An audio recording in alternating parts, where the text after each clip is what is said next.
Tailoring చేసే వాళ్ళందరికీ మంచి టిప్ అయితే చెప్తాను. కత్తెర మంది పదును ఎక్కువ పోతూ ఉంటది. ఆ పదును ఇంట్లోనే బయటికెళ్ళకుండా ఇంట్లోనే పట్టుకోవచ్చు. బయటికెళ్ళే టైం ఉండదు ఒక్కోసారి. అలాగే ఇంట్లోనే ట్రై చేయండి.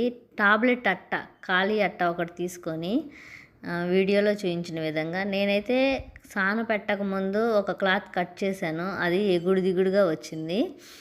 నేను టాబ్లెట్ అట్ట ఖాళీ అట్ట తీసుకొని కత్తెరని ఇలా ఒక పావు గంట సేపు రఫ్ చేస్తూ ఉంటే వీడియోలో చూపించిన విధంగా చాలా ఈజీ అండి. బయటికెళ్ళే పని ఉండదు. మనం ఇంట్లోనే ట్రై చేయొచ్చు. నచ్చితే ట్రై చేయండి అందరికీ బాగా యూజ్ అవుతుంది.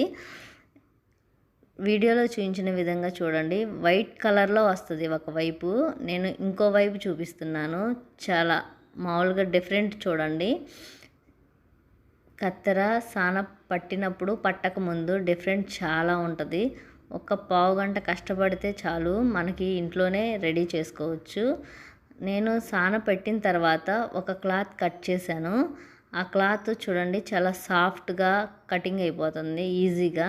నేను సాన పట్టకముందు ఒక క్లాత్ కట్ చేశాను, ఎగుడు దిగుడుగా వచ్చింది.